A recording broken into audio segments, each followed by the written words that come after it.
Halo, Shalom, shalom. selamat jumpa dengan Selamat kami. jumpa dengan kami. Kami mengucapkan Selamat Natal.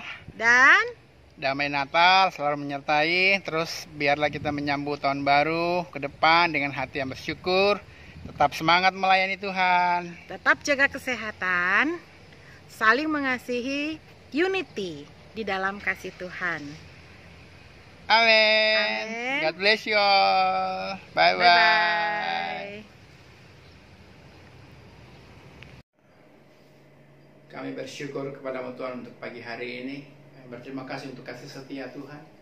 Diberkatilah setiap kami yang datang kepadamu di dalam ibadah kami, ibadah yang luar biasa, Engkau yang memberkati kami. Kalau sebentar kami akan mendengar firman Tuhan, Engkau ajar kami, bimbing kami Tuhan, untuk kami memahami kebenaran firman-Mu, karena kami percaya firman-Mu ya dan amin. Saat firman diberitakan, yang sakit Tuhan sembuhkan, yang berbeban berat Tuhan berikan kelegaan dan sukacita. Dan biar hari ini kami menikmati berkat Natal yang luar biasa.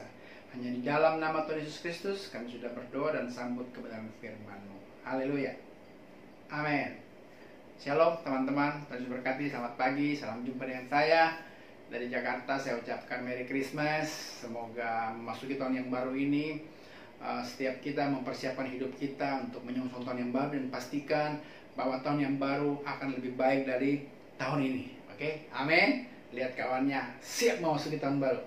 Siap memasuki tahun baru. Haleluya. Kita akan belajar firman Tuhan tentang anugerah kasih karunia, saudara.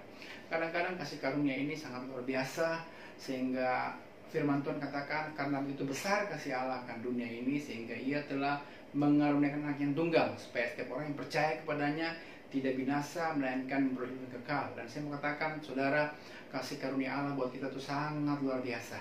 Dia melepaskan Kristus sebagai penebusan untuk keselamatan dan anugerah yang besar untuk kita bisa menikmati kasih itu. Dan biarlah malam hari, pagi hari ini, kita akan belajar bersama-sama tentang kasih karunia yang luar biasa yang Tuhan titipkan buat banyak tokoh-tokoh Alkitab. Kita akan belajar satu persatu. Kita lihat Lukas pasal yang kedua. Lukas pasal yang kedua ayat yang ke-8 sampai ayat yang ke-11. Demikian firman Tuhan. Gembala-gembala, itu perikopnya. Ayat yang ke-8, di daerah itu ada gembala-gembala yang tinggal di padang menjaga kawanan ternak mereka pada waktu malam. Tiba-tiba berdirilah seorang malaikat Tuhan di dekat mereka, dan kemuliaan Tuhan bersinar meliputi mereka, dan mereka sangat ketakutan. Lalu kata malaikat itu kepada mereka, jangan takut, sebab sesungguhnya aku memberitakan kepadamu kesukaan besar kepada seluruh bangsa. Hari ini telah lahir bagimu juru selamat, Yesus, yaitu Kristus Tuhan di kota Daud. Jadi kesukaan yang besar yang Tuhan lepaskan untuk gembala-gembala yang Tuhan hadirkan, dan Tuhan datang menjumpai gembala. Dia ingin memberitakan bahwa telah lahir di kota Daud seorang anak yang luar biasa, yaitu Kristus. Kita tahu dia sebagai sang Mesias, juru selamat. Jadi saudara, saya mengatakan buat kita anugerah yang terbesar, yaitu pemberian Allah kepada manusia, yaitu dirinya sendiri untuk sebagai Allah, sebagai Tuhan yang akan memelihara hidupmu, yang memberi hidupmu dari sejak dia lahir bahkan sampai dewasa, menuju salib, bahkan sampai kedatangan Tuhan yang kedua kali yang kita nantikan hari ini. Dan itu saya akan katakan buat kita pagi hari ini, anugerah itu luar biasa. Katakan kawanmu, anugerah itu luar biasa. Oke, kita akan belajar bersama-sama. Kita lihat ada tokoh-tokoh Alkitab yang mengalami pembaruan dalam hidupnya, yang mengalami kasih karunia anugerah yang besar. Kita lihat pertama itu Petrus, saudara. Kita tahu Petrus seorang yang luar biasa. Kita tahu cerita tentang penyangkalannya dia kepada Kristus. Saudara, saya mau katakan buat kita pernah buat salah. Dan cerita-cerita di Alkitab, banyak hamba-hamba Tuhan, banyak tokoh-tokoh Alkitab yang tidak luput dari kesalahan. Tetapi Tuhan karena begitu besarnya, dia selalu mencari, dan dia menyatakan pemulihan, dan dia memulihkan. Dan saya mau katakan, Tuhan sanggup memulihkan karena anugerah besar buat kita. Amin. Katakan buat kawanmu, Tuhan sanggup memulihkan hidupmu. Semangat. Tuh. Kita lihat kisah para rasul pasal yang keempat. Kisah para rasul pasal yang keempat, saudara, ayat yang ke-13. Kita tahu Petrus, dia punya kekurangannya. Kita tahu dia menyangkali Kristus, tetapi ketika itu Tuhan datang kepada dia. Kita lihat ada berita yang luar biasa, yang Tuhan izinkan kita tahu. Kita lihat sebentar sebelum kita masuk ke Kisah Para Rasul pasal 4, kita lihat Markus pasal yang ke-16, saudara, supaya kita bisa lihat cerita ini ya. Markus 16 ayat 6 dan ayat 7 dibilang begini. Tetapi orang muda itu berkata kepada mereka, "Jangan takut, kamu mencari Yesus orang Nazaret yang disalibkan itu. Ia telah bangkit, ia tidak ada di sini. Lihat, inilah tempat mereka membaringkan dia." Jadi ketika itu murid-murid mau datang kepada perempuan-perempuan dari murid-murid Yesus. Mereka mau ke kubur Yesus dan mereka mau melihat Yesus, karena mungkin janji-janji Tuhan kepada hidup mereka. Dikatakan gini, "Tetapi sekarang pergilah," ini malaikat Tuhan menampakkan diri. Malaikat Tuhan bilang begini, "Tetapi sekarang pergilah, katakanlah kepada murid-muridnya dan kepada Petrus, ia mendahului kamu ke Galilea, di sana kamu akan melihat dia, seperti yang sudah dikatakannya kepadamu." Jadi di sini dikatakan, dia perintahkan untuk katakan kepada murid-murid dan kepada Petrus. Jadi dia masih ingat Petrus, saudara. Saya percaya ini pelajaran buat kita ketika terjadi penyangkalan Petrus kepada Kristus. Ketika Kristus bangkit, dia mencari Petrus, saudara. Karena apa? Dia mengasihi Petrus. Dia tahu kelemahan, dia tahu kekurangan. Saya mengatakan buat dia, kenapa dia lahir di kandang yang hina? Karena saya percaya dan saya tahu, saudara, di sana banyak orang yang terhilang. Di sana banyak orang yang sangat jauh sekali. Mungkin standar mereka tidak memenuhi syarat. Mereka dikucilkan orang, mereka tidak dihargai orang, mereka dianggap sampah sama orang. Tapi di sana Kristus memulai anugerah yang besar dengan kelahirannya untuk kita. Dan biarlah pagi hari ini kita menemukan anugerah itu dalam hidup kita. Saya percaya kita bukannya orang sempurna, tapi kita juga pernah berbuat kesalahan. Tapi ingat, Kristus sedang mencari kita. Dan pagi hari ini ketika engkau datang di gereja, ingat baik-baik, Tuhan sedang menyentuh hatimu. Amin. Angkat tanganmu, katakan, "Bapa, sentuh hatiku." Ya, nggak usah nyanyi, saudara ya. Nyanyi nanti waktunya habis, saudara. Kita akan lihat itu Petrus yang luar biasa. Dan Petrus itu dia punya kelemahan, saudara. Ya, kita tahu dia seorang nelayan yang tidak punya apa-apa. Tetapi ketika anugerah yang besar, kehadiran Tuhan dalam hidupnya, Tuhan merubah dia sangat luar biasa. Coba kita lihat Kisah Para Rasul 4 ayat yang ke-13. Kisah Para Rasul 4 ayat 13 dikatakan begini. Ketika sidang itu melihat keberanian Petrus dan Yohanes dan mengetahui bahwa keduanya orang biasa yang tidak terpelajar. Jadi Petrus, Yohanes itu orang biasa, tidak terpelajar, tidak pandai ya. Heranlah mereka, dan mereka mengenal keduanya sebagai pengikut Yesus. Jadi sebutan buat kita, engkau orang biasa, engkau tidak terpelajar, mungkin pendidikanmu kecil, kerjamu dikilang, hanya dikilang, operator atau apapun pekerjaanmu. Saya mengatakan buat engkau, ketika hadirat Tuhan masuk dalam hidupmu, anugerah besar, maksudnya dia akan memproses hidupmu menjadi orang-orang yang luar biasa. Dikatakan sidang-sidang itu melihat Petrus, mereka heran, saudara. Karena apa? Karena Petrus lakukan pekerjaan-pekerjaan yang besar, saudara. Ya, mungkin yang lalu dia buat kesalahan, tapi Tuhan tidak ingat itu. Tuhan ingat ketika engkau maju melangkah ke depan, disitulah langkahmu akan dihitung dan siap berbuat baik untuk kemuliaan Tuhan. Amin. Tetap semangat, tetap sukacita, merdeka. Haleluya. Kita akan melihat, kita lihat Yohanes pasal yang ke-12, saudara. Kita tahu banyak hal yang terjadi di situ. Yohanes pasal yang ke-12. Yohanes pasal yang bukan 12, saudara. Yohanes pasal yang ke-21 ayat yang ke-15, ya. Ketika Tuhan memulihkan Petrus, Tuhan berkata seperti ini, saudara. Sesudah sarapan, Yesus berkata kepada Simon Petrus, Yohanes 21 ayat 15, "Simon anak Yohanes, apakah engkau mengasihi aku lebih daripada mereka ini?"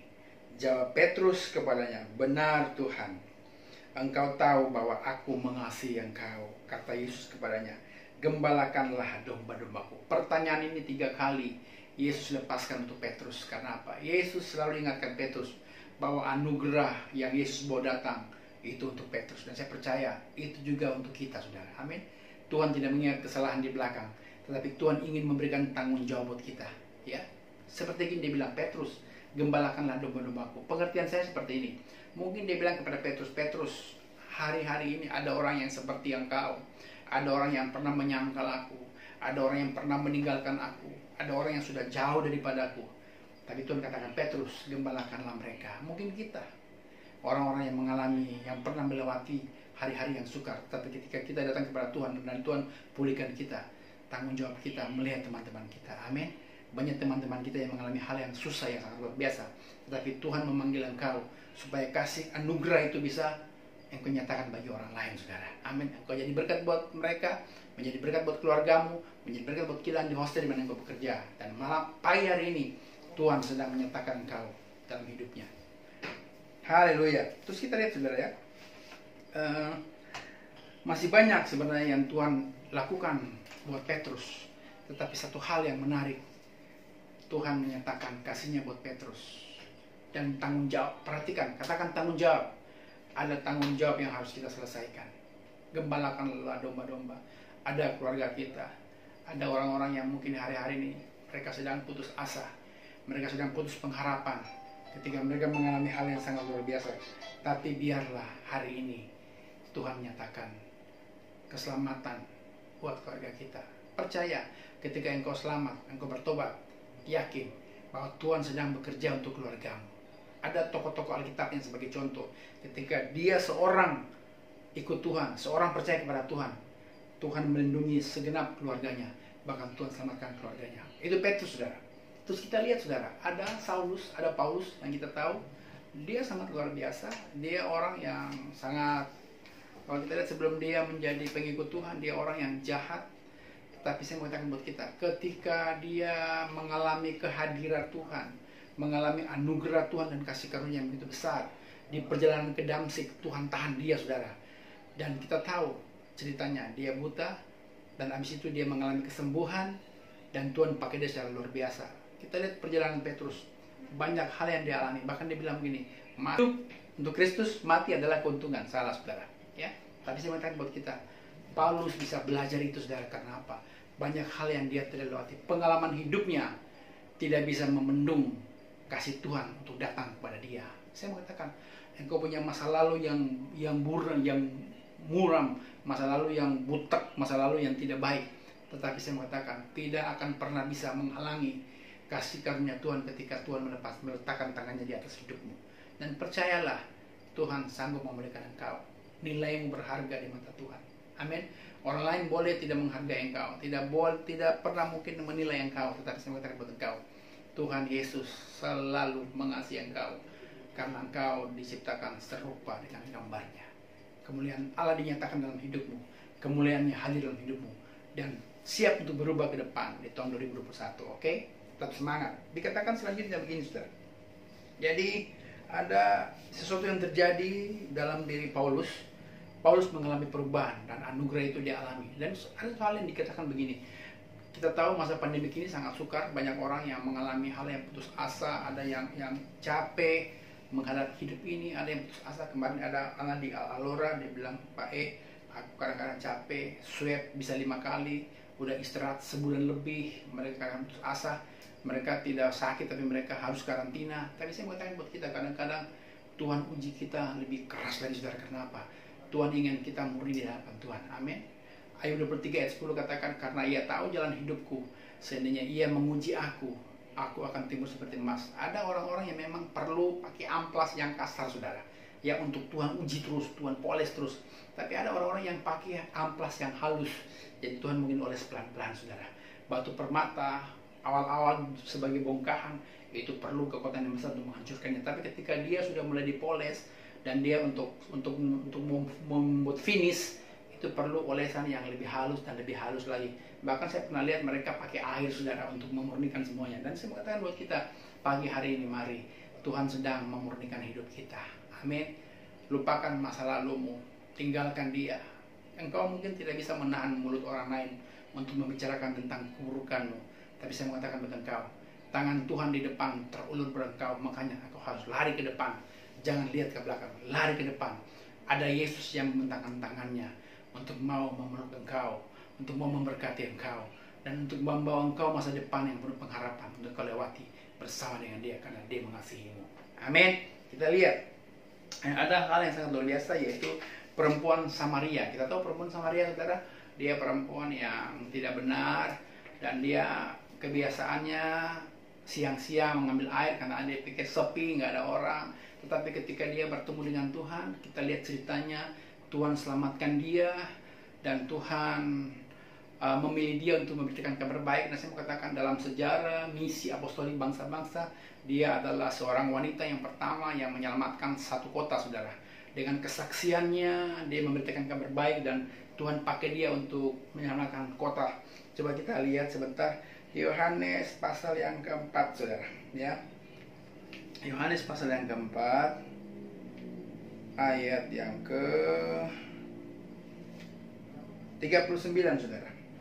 Ya, dibilang begini, dan banyak orang Samaria dari kota itu telah menjadi percaya kepadanya karena perkataan perempuan itu yang bersaksi. Ia mengatakan kepadaku segala sesuatu yang telah kuperbuat.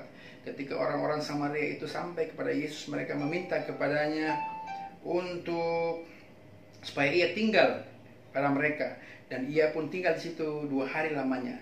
Dan lebih banyak lagi orang yang menjadi percaya karena perkataan. Jadi saya mau katakan buat kita, ketika anugerah itu datang dalam hidupmu, pastikan bahwa engkau bisa menjadi orang yang menjadi berkat bagi banyak orang. Bahkan keselamatan akan datang dalam keluargamu, melalui hidupmu, melalui perkataanmu, melalui kesaksianmu.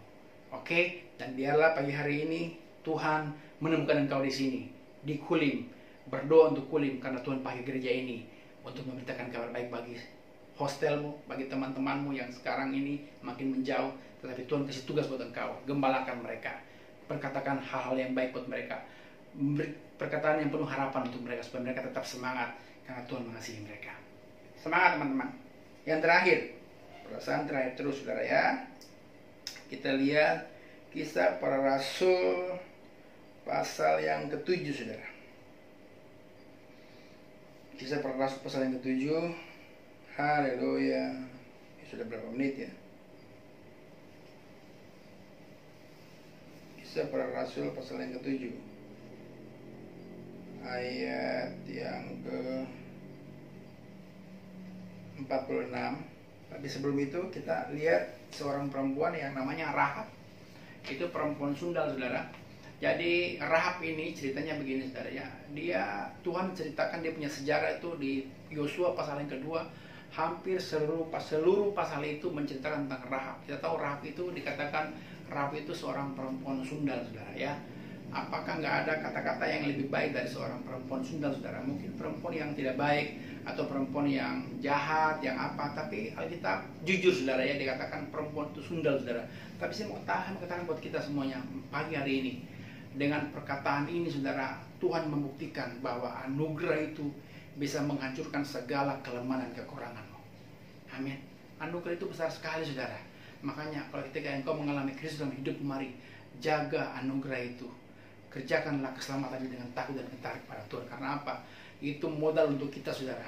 Semua pintu boleh terbuka, tetapi kalau pintu surga tertutup buat engkau, pastikan engkau akan binasa. Untuk itu pagi hari ini mari, kalau semua orang punya pintu buat engkau tertutup, pastikan pintu surga terbuka buat engkau. Karena apa? Tuhan sedang menyambut engkau dengan anugerah yang besar. Amin. Makanya dikatakan ini, Rahab itu perempuan sundal, tetapi Tuhan pakai dia untuk melakukan pekerjaan yang besar. Kita lihat Yosua pasal yang kedua, saudara ya. Yosua pasal yang kedua, ayat yang ke-10, dikatakan seperti ini, saudara. Saya bacakan buat saudara. Sebab kami mendengar bahwa Tuhan telah mengeringkan air laut berau di depan kamu ketika kamu berjalan keluar dari Mesir, dan apa yang kamu lakukan kepada kedua raja orang Amori yang di seberang sungai Yordan itu, kini Sihon dan Og yang telah kamu tumpas. Saudara, di sini dikatakan Rahab ini mendengar bahwa bangsa Ibrani ini sedang masuk ke kota Amori, ya, tembok kiri kok mereka meruntuhkan, saudara. Tapi kenapa Tuhan pakai seorang perempuan sundal ini, saudara? Karena kita tahu ceritanya, dia menyelamatkan 2 pengintai, saudara. Ya, ada permintaan yang sangat luar biasa di sini. Kita akan lihat ayat 18, dibilang begini. Sesungguhnya apabila kami memasuki negeri ini, haruslah tali dari benang kermisi ini Kau kaitkan pada jendela tempat engkau menurunkan kami. Dan ayahmu serta ibumu, saudara-saudaramu, serta seluruh kaum keluargamu, kumpulkanlah di rumahmu. Ya saudara, ketika Rahab ini, perempuan sundal ini, dia menyelamatkan 2 orang pengintai, saudara. Kedua itu pergi, saudara, dan mereka berjanji, ketika tembok ini mau dirobohkan, ketika kota ini mau dibumi hanguskan, kasih tanda di jendela kermisi, tali, seuntai tali dari benang kermisi, saudara. Jadi saya mengatakan buat kita, semuanya ada tanda, saudara. Tuhan ingin tanda untuk kita menyambut kedatangannya. Tuhan ingin tanda untuk kita punya hati respon dengan semua panggilannya. Ada tanda, saudara. Ketika engkau tanda engkau mengasihi Tuhan, mari banyak berdoa, banyak baca firman Tuhan. Itu tanda, saudara. Dan biarlah seperti Rahab ini, saudara, dia dikasih peringatan sama 2 orang Ibrani itu. Kau harus memberi tanda seperti kau menurunkan kami, menyelamatkan kami. Saya mau katakan buat kita, saudara, ada tanda-tanda yang harus kita tetapkan supaya Tuhan melakukan perkara-perkara besar dengan tanda itu. Mungkin dengan perkataanmu, dengan kesetiaanmu. Masa lalu, udahlah, biarlah. Seperti Rahab ini, saudara. Kita tahu, Rahab ini perempuan sundal. Tetapi Tuhan sudah melakukan pekerjaan besar atas hidupnya. Dan Tuhan menyelamatkan semua keluarganya atas hidupnya. Karena dia percaya kepada Tuhan. Dan dia mendengar semuanya. Amin, saudara. Ayat yang terakhir, saudara. Kita akan melihat pasal yang ke-7, ayat yang terakhir, ayat yang ke-46, saudara. Saya akan bacakan buat saudara, saudara menyimak dengan baik. Dikatakan seperti ini.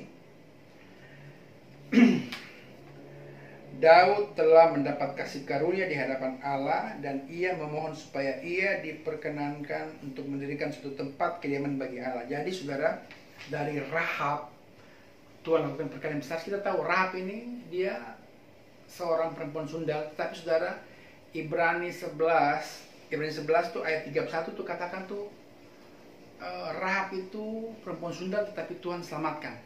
Saudara harus yakin dan percaya, ya. Jadi Tuhan tidak melihat dia perempuan sundal, dia punya status perempuan sundal. Tapi saya mau katakan buat kita, ini sejarah Kristus dari Rahab melahirkan Boas, dan Boas buyut-buyutnya itu Isai, dan Isai melahirkan Daud, dan Daud melahirkan Kristus. Jadi Tuhan tidak pernah mengaku perempuan sundal, tidak pernah malu, saudara, ya, mengakui bahwa Rahab itu perempuan sundal. Karena apa? Seperti tadi saya bilang, anugerah itu besar, dia bisa mengalahkan segala kelemahan manusia. Jadi kalau sampai hari ini masih ada orang mengingat kelemahan kekuranganmu, mari berdoa untuk dia, tetap mengasihi dia. Karena apa? Tuhan mengasihi saudara dan saya. Kesalahan, kekurangan itu tidak jadi masalah. Tapi ketika kita ke depan maju bersama dengan Tuhan, kita lupakan masa lalu, ada masa depan yang penuh harapan yang Tuhan janjikan buat kita. Dan biarlah pagi hari ini engkau menemukan itu di dalam hidupmu. Amin. Tuhan Yesus memberkati. Mari kita berdoa. Bapa, terima kasih. Kami bersuka cita. Terima kasih untuk firman-Mu. Ajar kami, bimbing kami, supaya kami bisa mengalami pembaruan hidup kami saat di bulan Desember, bulan yang penuh sukacita ini, kami mengalami berkat Tuhan. Dan kami percaya Tuhan Yesus, semua yang terbaik, berkat-berkat terbaik datang dalam hidup kami ketika kami menerima Engkau sebagai Tuhan dan Juru Selamat kami, Bapak. Biarlah memasuki tahun 2000, Engkau memberkati anak-anak. Mari angkat tanganmu, engkau yang mungkin merasa banyak kesalahan, banyak kekuranganmu, engkau merasa engkau tidak layak. Tetapi malam hari ini saya mau katakan buat engkau, Yesus tidak pernah malu mengakui engkau. Seperti dia mengakui Rahab, bahwa Rahab perempuan sundal tetapi dia diselamatkan Tuhan.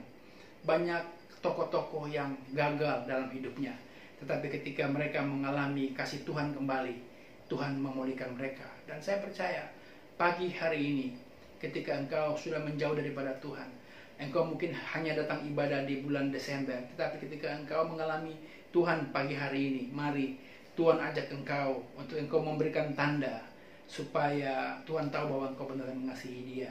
Dan Tuhan akan, ketika sesuatu hal terjadi, ada tanda yang menyelamatkan engkau seperti Rahab. Dan saya percaya pagi hari ini Tuhan sedang menyelamatkan hidupmu. Tuhan membuka pintu surga buat engkau.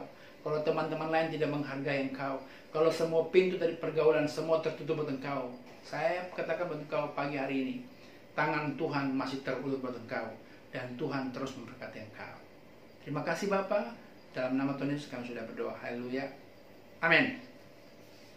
Mari kita Angkat tangan, kita terima berkat Tuhan. Dan berdoa, Bapa, dalam nama Tuhan Yesus, hostel-hostel kami dipulihkan Tuhan, disembuhkan Tuhan yang sakit. COVID-19 berakhir, ya tes swab hasilnya negatif. Dan Tuhan memberkati kilang-kilang kami, diberkati Tuhan. Semua yang kami lakukan, Tuhan buat baik. Banyak OT dan perlindungan Tuhan sempurna atas hidup kami. Berkati Malaysia, berkati Indonesia. Bahkan berkati keluarga kami. Kami mau pulang Tuhan. Mari angkat tanganmu, arahkan hatimu, dan terimalah berkat Allah. Damai sejahtera, sukacita yang berlimpah-limpah datang dari Allah Bapa di surga, di dalam anaknya Tuhan Yesus Kristus, Allah yang penuh kasih, yang mengajar kita mengasihi, mengampuni, dan berbagi. Pertolongan dari kuasa Roh Kudus yang akan menuntun perjalanan hidupmu dari hari ini sampai Maranatha, bahkan sampai selama-lamanya. Dan Tuhan dapati engkau tetap setia melayani Tuhan, tetap setia di jalan-jalan Tuhan. Setiap kita yang percaya diberkati Tuhan, sama-sama kita katakan amin. Kuling bagi Tuhan. Merdeka.